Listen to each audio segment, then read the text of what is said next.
नमस्कार साथियों, स्वागत है आप सभी का बातें बाजार की पर। मैं हूं अंकित अवस्थी और चर्चा में है आज बॉन्ड। जी हां साथियों, बॉन्ड जो कि देश में तीन प्रकार से उपलब्ध हैं, गवर्नमेंट के रूप में, म्युनिसिपल के रूप में, कॉर्पोरेट के रूप में। जहां हम बॉन्ड्स की बात करें तो गवर्नमेंट बॉन्ड के भी T bond, T notes, T bill type के टाइप होते हैं, लेकिन आज का जो हमारा फोकस है वो होने जा रहा है कॉर्पोरेट बॉन्ड पर। क्योंकि खबर यह है कि भारत में कॉर्पोरेट बॉन्ड का जो मार्केट है वो 54 ट्रिलियन रुपीस क्रॉस कर गया है। ये इतना जबरदस्त मार्केट है, ये भी पता चलता है जब नीति आयोग की कॉर्पोरेट बॉन्ड मार्केट के लिए एक रिपोर्ट आती है जिसमें deepening the corporate bond market in India title होता है। दिसंबर 2025 में यह रिपोर्ट निकल कर आती है जिसमें बॉन्ड मार्केट कितना बड़ा हो जाएगा इस बात को हाईलाइट किया जाता है। अब ये बॉन्ड असल मायने में होता क्या है? बॉन्ड मार्केट 54 ट्रिलियन रुपीस का बोला तो जा रहा है, इसका सही मायने में मतलब क्या है? मतलब है उधारी।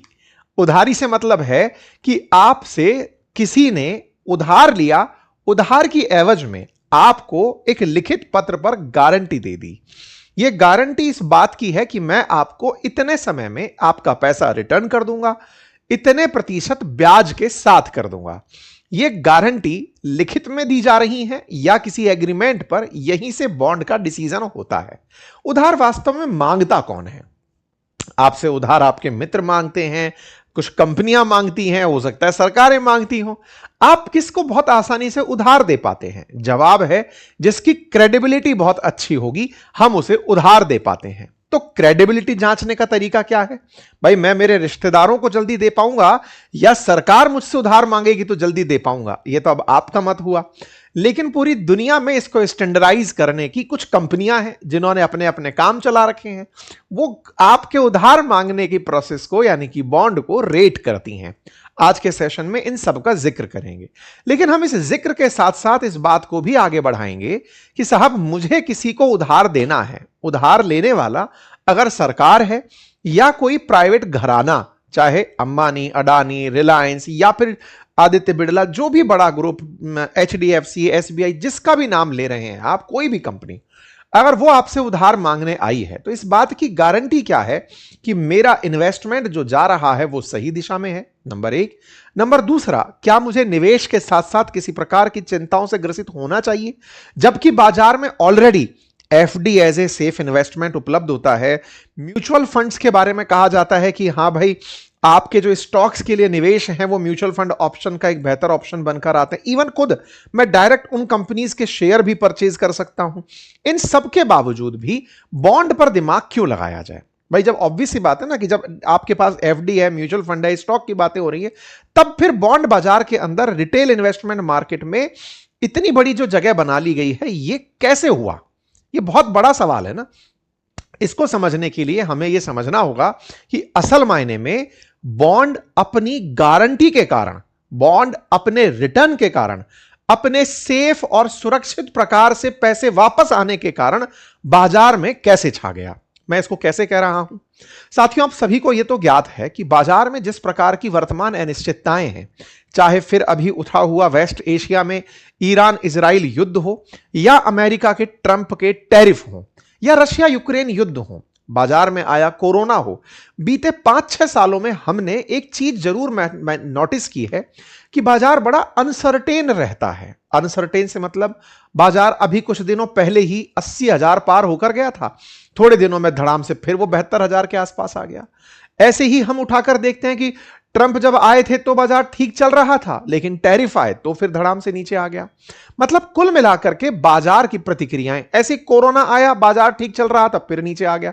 यानी कि कंपनी के स्टॉक प्राइसेस का ऊपर नीचे फ्लक्चुएट होना आपके स्टॉक की वैल्यू को ऊपर नीचे ले जाता है, जिसमें ट्रेडर, जिसको समझदारी से ट्रेडिंग करना आता है, वो अपना ट्रेड कर लेता होगा, लेकिन जिसने निवेश किया हुआ है स्टॉक लेने में, उसको बड़ा ही इस बारे में दुविधा रहती है कि बाजार अब ऊपर है अब नीचे है। तो समझदारी से चलो एक स्मार्ट इन्वेस्टर वहां भी निवेश करता होगा, लेकिन एक इन्वेस्टर ऐसा है जो ये चाहता है कि मैं इन सब चिंताओं से मुक्त रहना चाहता हूं। और अच्छा, कुछ कंपनियां जो वास्तव में बड़ा बनना चाहती हैं, लेकिन उन्हें कल पता था कि इतने लाख करोड़ का मार्केट कैप है, लेकिन कोई एक घटना घटी, धाड़ से मार्केट कैप नीचे आ गया, वैल्यू नीचे गिर गई, शेयर बाजार में वैल्यू गिर गई, उनको जो आगे बढ़ना था उनका काम अटक गया। तो दोनों ही स्थिति है। निवेशक चिंतित इसलिए होता है कि मेरे पैसे की वैल्यू कम ना हो जाए, कंपनी चिंतित इसलिए होती है कि पहले मुझे मेरे इतने दाम पर, वैल्यूएशन पर मुझे उधार मिलता था या मेरे को इतना शेयर मिलता था, अब कोई उधार देने के नाम पर मेरी करंट वैल्यू देख के बात कर रहा है। तो ऐसे में एक तीसरा तरीका निकला जो इस बात पर आधारित था कि भाई मेरी गुडविल देख लो, मेरे काम देख लो, मेरा जितना भी मार्केट कैप है उसे देख लो, इसको देख करके अदर मुझे आप उधार दे सकते हो। कंपनियों ने यह तरीका निकाला, कॉर्पोरेट घरानों ने यह तरीका निकाला, जैसे कॉर्पोरेट बॉन्ड कहा गया कि साहब हमारी इज्जत पर आप हमें उधार दे सकते हो। क्या आपको लगता है कि 1 लाख करोड़ की कंपनी आपका 1000 करोड़ लेकर नहीं भागेगी? अगर आपको यह लगता है तो आ जाओ और हमें पैसा दे दो उधारी में। इस उधारी के एवज में अब हमारा स्टॉक कल को गिरता है कि उठता है, आपको इससे फर्क नहीं पड़ना चाहिए। आपको फर्क पड़ना चाहिए आपके फिक्स रिटर्न से। मैं आपको अश्योर करता हूं कि आपका जो ये 1000 करोड़ में ले रहा हूं, इसे मैं रिटर्न कर दूंगा इतने परसेंटेज के साथ। फिर आप कहेंगे पैसा रिटर्न कर दोगे तो वो तो एफडी पे भी रिटर्न आता ही है, तो फिर मैं आपको क्यों दूं? तो भाई देखिए, एफडी में जो रिटर्न आता है, असल मायने में बैंक जो आपसे पैसा लेती है, उसको पैसे को भी तो बैंक किसी बड़े कॉर्पोरेट को उधार देती होगी, किसी दूसरे व्यक्ति को उधार देती होगी, तभी तो बैंक कमाती है। बैंक की कमाई क्या है? आपको लिया, आपसे जो लिया धन है उसे वो किसी और को उधार देती है, उसके बीच का जो डिफरेंस अमाउंट है, उससे ज्यादा वसूला, आपको कम दिया, उसके बीच का अमाउंट बैंक कमा गई। तो ऐसे में कॉर्पोरेट जो जिसने उधार लिया वही आकर के आपसे ये कहे कि सर सुनो, मुझे ना आप ये जो उधार है, इस उधार को डायरेक्ट दे दो, इस बैंक का लफड़ा हटा दो। बोले क्यों? बोले बैंक के साथ दो तरह की चीजें हैं। बैंक पता चल रहा है कि इतना परसेंटेज ही दे पाऊंगा, मेरी क्रेडिबिलिटी और वर्थ को नापने का बैंक का अपना तरीका है, मैं इसको बाईपास करते हुए आपके सामने आता हूं, मुझे डायरेक्ट पैसा दे दो। आप में से फिर दिमाग लगाएंगे कुछ लोग कि बैंक अगर वो डायरेक्ट कॉर्पोरेट घराना अगर उधार मांगने आ गया तो हम कौन से प्लेटफॉर्म से देंगे, कैसे करेंगे? तो उस प्लेटफॉर्म का भी जिक्र आज हम अपने सेशन के अंदर कर देंगे, जहां से आप अपना निवेश इन कॉर्पोरेट्स के साथ कर सकते हैं। तो इसका मतलब यह हुआ कि अगर मुझे किसी को उधार देकर, भाई अल्टीमेटली बैंक में जो आप पैसा जमा कराते हो ना, वो असल में जमा कम और किसी को उधार ज्यादा देते हो, क्योंकि आप बस बैंक की गुडविल पर डिपेंड कर रहे होते हो कि हां भाई बैंक की गुडविल है, मैंने तो बैंक के में पैसा जमा कराया है। जबकि बैंक जमा करके आपको पैसा बनाकर नहीं देती, वो उसको घुमाकर पैसा बनाकर देती है। कुल मिलाकर बैंक में जमा कराने का कारण था एफडी, यानी फिक्स रिटर्न मिलता रहे, रेगुलर पेमेंट के ऑप्शन बनते रहें, या फिर स्मार्ट इन्वेस्टमेंट के तरीके आपके पास निकलकर इस बीच में अगर आए तो आप उस पैसे को कहीं लेकर चले जाएं। इसी के बीच में बॉन्ड का एक रास्ता आपको दिखाई देता है, और वो बॉन्ड जो है वो आप लोगों के लिए समझना जरूरी है। इसी कारण मैं आज आपको इस वीडियो में बॉन्ड क्या होता है, सेफ कैसे होता है, रिटर्न कैसे कैलकुलेट होते हैं, पहले बॉन्ड कैसे चूज करता है, अपना पहला बॉन्ड कैसे चूज करें, और बॉन्ड में इन्वेस्टमेंट कैसे करें, इन चीजों के ऊपर मैं आपको जानकारी देता चल रहा हूं। तो सबसे पहले प्रश्न है कि बॉन्ड होता क्या है? तो सवाल जवाब यह है कि साहब बॉन्ड जो है वो एक एफडी जैसा ही इंस्ट्रूमेंट है, जिसमें जो आप बैंक को पैसा देते हो वैसे ही अब आप किसी संस्थान को पैसा दे रहे हो, या सरकार को पैसा दे रहे हो, कंपनी को पैसा दे रहे हो या सरकार को पैसा दे रहे हो, और उसकी एवज में आप अपने पैसे पर ब्याज पा रहे हो। वो ब्याज आपको मंथली भी दिया जा सकता है, जिसे आप as a regular income consider कर सकते हैं, या फिर आप उसको एनुअल तरीके से कि भाई लमसम में एक ही बार में ब्याज दे देना। तो कुल मिलाकर बॉन्ड एक प्रकार का सिक्योरिटी ही है, जिसके अंदर इशूअर जो है ना, वो आपको आपका जो उधार ले रहा है उस पर ब्याज देने की गारंटी देता है। ठीक है साहब? तो एक प्रकार का ये क्या बना, आपके पास ब्याज का फिक्स सोर्स बना। मतलब सरकार हो या प्राइवेट कंपनियां, जब उन्हें पैसे की जरूरत होती है तो वो बॉन्ड के माध्यम से आपसे कहती हैं कि साहब मैं इतना परसेंटेज आपको वापस पैसा रिटर्न कर दूंगा, फिर चाहे मेरा स्टॉक उठे या गिरे, आप इससे प्रभावित ना रहें। अगर आप मुझे इतने समय के लिए इतना पैसा दे सकते हैं तो दे दीजिए। आप में से कुछ लोग फिर दिमाग में सवाल लगाएंगे कि साहब एक बात बताइए, मान लो कि हमने किसी को पैसा दिया, वो पैसा मुझसे 1000 करोड़ चाह रहा है, मेरे पास तो 1000 करोड़ है ही नहीं, मेरे पास तो 1000 रुपए ही है, तो मैं क्या करूं? तो भाई आप जैसे 1000 लोग हो सकते हैं या 1 करोड़ लोग हो सकते हैं, तो हजार हजार रुपए लेकर के भी वो बड़ा वैल्यू इकट्ठा कर सकता है।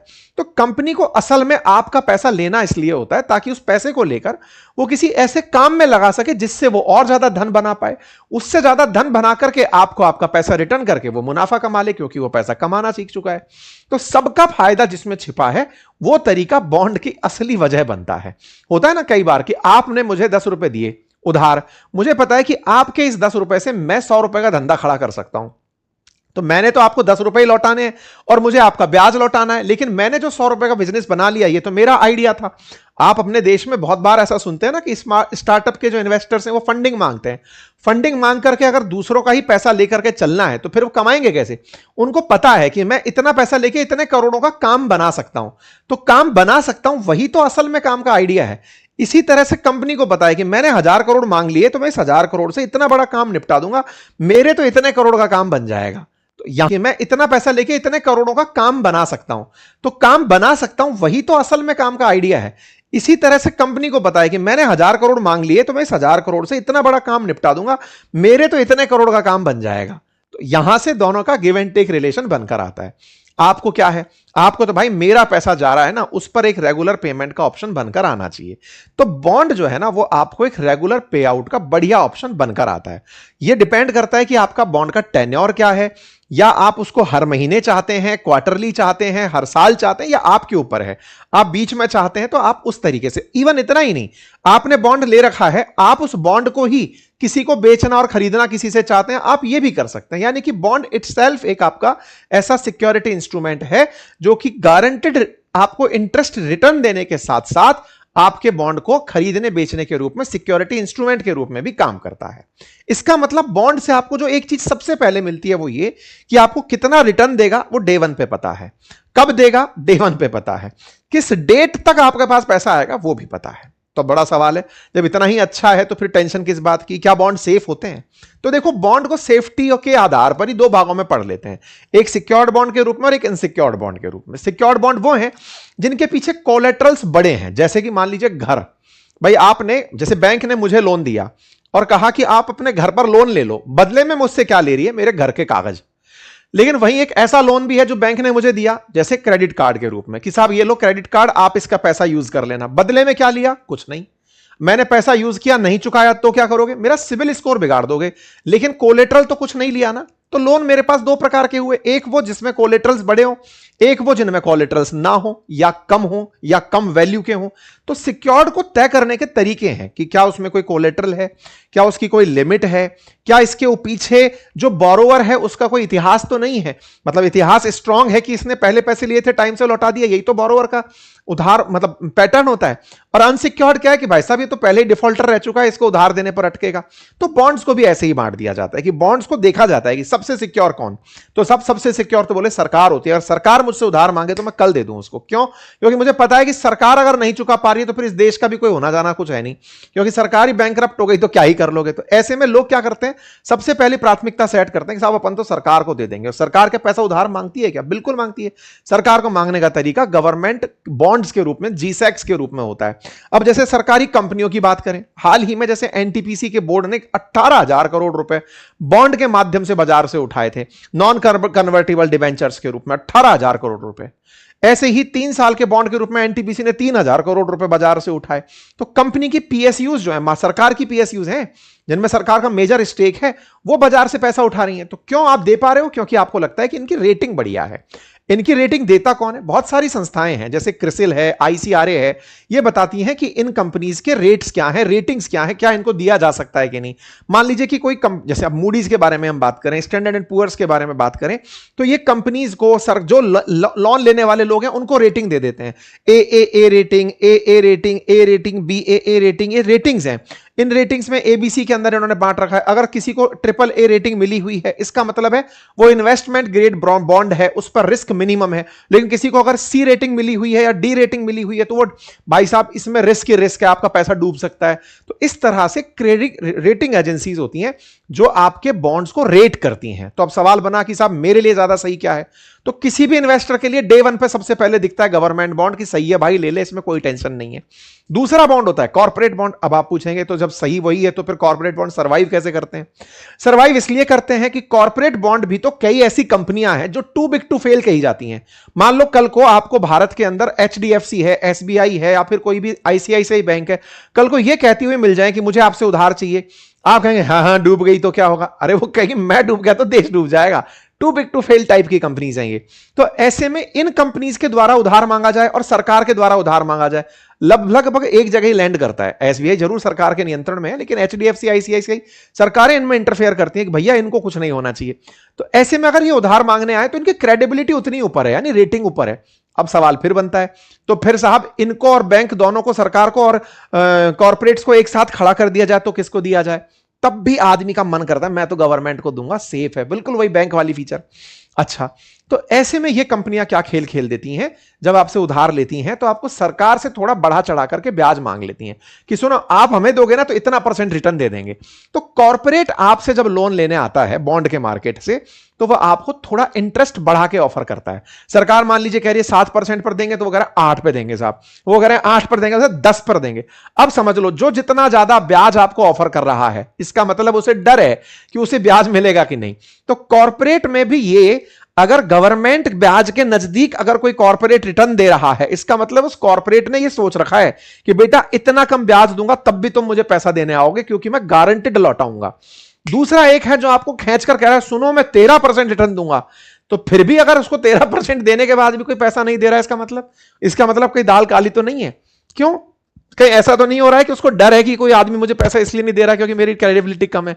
तो स्टार रेटिंग घटती है ना, तो कॉर्पोरेट देने वाले जो बॉन्ड के ऊपर लोन देने वाले लोग हैं ना, कॉर्पोरेट बॉन्ड पर पैसा इकट्ठा करने वाले जो लोग हैं ना, वो ब्याज बढ़ाने लग जाते हैं साहब इतना पैसा। तो आदमी क्या लालच में भागने लगता है। तो भैया इन्वेस्टर के रूप में पहले ये समझो सेफ इन्वेस्टमेंट संभालते हुए चलना होता है, तय करना होता है कि भैया कौन से बॉन्ड में इन्वेस्टमेंट करना होता है, फिर चेक करना होती है कि साहब इनके अंदर क्या क्या फीचर ऐसे हैं, क्या मेरी सेफ्टी इसमें हो पा रही है, सॉवरेनिटी देश की बची है कि नहीं बची। तमाम चीजें देखने के बाद जब आपको लग जाए कि हाँ मेरे लिए इन्वेस्टमेंट का तरीका सही है तो आप एंट्री करिए।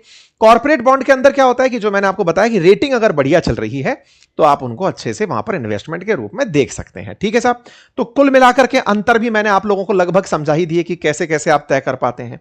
बॉन्ड जितना सीनियर सिक्योर्ड होता चला जाता है उतना ही अच्छा उसको मान लिया जाता है। ठीक है, अब सवाल है साहब बॉन्ड पे रिटर्न कैसे मिलते हैं, इसको कैलकुलेट कैसे करते हैं। तो सिंपल सी बात है, मान लीजिए आपने प्रिंसिपल अमाउंट जो इन्वेस्ट किया उसका एक फेस वैल्यू है जिसको आप फेस वैल्यू पर इन्वेस्ट कर रहे हो, मैच्योरिटी पर वो कितना पैसा वापस देगा, एक तो तरीका ये हुआ। उससे रेगुलर पे आउट कितना बनता चला जा रहा है, उसकी पे आउट की फ्रीक्वेंसी क्या है कि मंथली है, क्वार्टरली है, ईयरली है, आप इसे देख सकते हैं। ठीक है, मानकर चलते हैं जैसे कोई राहुल नाम का एक व्यक्ति है, उसने अपने पैसे निवेश करने के लिए तरीका खोजा। उसने सोचा कि 10,000 रुपए इन्वेस्ट करता हूं। उसको कंपनी ने अश्योर किया कि सुनो तुम्हारे ऊपर हम 12% रिटर्न आपको सालाना आपके निवेश पर बॉन्ड पर देंगे। बोले साहब कितना दोगे? बोले 1200 रुपए साल का मिलेगा। उसने कहा मुझे 1200 रुपए साल का नहीं 100 रुपए महीना चाहिए। कंपनी ने 100 रुपए महीने का उसका मंथली पे आउट बन गया, यानी 10,000 लगाकर उसको 100 रुपए मंथली मिलना शुरू हो गया। बॉन्ड से जो सबसे ज्यादा सुरक्षित चीजें होती हैं वो होता है फिक्स पे आउट। तो लोगों ने ना कई बार अपने निवेश को, कि मान लीजिए मेरे पास 1 करोड़ रुपया है, 10% रिटर्न के ऊपर मुझे पता चल रहा है कि साहब मेरा 10% मिल रहा है, 10 लाख रुपया मेरे पास आ रहा है, 10 लाख को भी मैंने बांट दिया कि साहब मैं इसको मंथली चाहता हूं तो इतने रुपए मुझे तक मंथली आते रहे। ये मैंने तरीका सेट कर दिया। तो बॉन्ड को लोगों ने रेगुलर इनकम के एक अच्छे तरीके के रूप में चूज किया हुआ है। अगर आप भी उसे करना चाहते हैं तो उसके लिए हमने आपके सामने एक प्रॉपर लिंक कमेंट बॉक्स के अंदर पिन किया हुआ है, जहां से आप भी गवर्नमेंट बैक्ड जो बॉन्ड है उनके अंदर या जो सिक्योर्ड बॉन्ड है उनके अंदर निवेश कर सकते हैं। अब कैसे करना होता है, तो जो लिंक मैंने आपको कमेंट बॉक्स में दिया है, जैसे स्टेबल बॉन्ड्स का दिया हुआ है, आप उसे ओपन करेंगे। उसके फर्स्ट स्टेप में आपसे स्टार्ट योर केवाईसी पूछी जाएगी, नो योर कस्टमर। आप उसमें अपना पैन कार्ड डाल दीजिए, अपना केवाईसी के बारे में जो डिटेल्स मांगी गई है वो डाल दीजिए।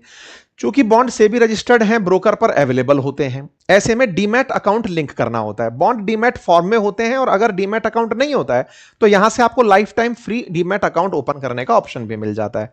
फिर आपका काम आता है साहब मैं अपना बॉन्ड सेलेक्ट कर लूं कि मुझे कौन सा बॉन्ड सेलेक्ट करना है। तो आप स्टेबल बॉन्ड सेक्शन में जाकर बॉन्ड चूज करें, यूनिट डिसाइड करें और इन्वेस्टमेंट अमाउंट अपना डिसाइड कर दें। उसके बाद यूपीआई या नेट बैंकिंग से पेमेंट डायरेक्टली एनएसई एक्सचेंज को जाता है। फाइनल स्टेप क्या है, बॉन्ड क्रेडिट का। तो बॉन्ड आपके डीमैट अकाउंट में क्रेडिट हो जाते हैं, रेगुलर पे आउट्स बैंक में आते रहते हैं। तो समझ में आया। तो आपको अपने लिए बॉन्ड का सेलेक्ट कैसे करना है? तो पहला बॉन्ड अगर सेलेक्ट करना है तो सबसे पहले आप टेन्योर देखें कि कितने टाइम के लिए मुझे निवेश करना है।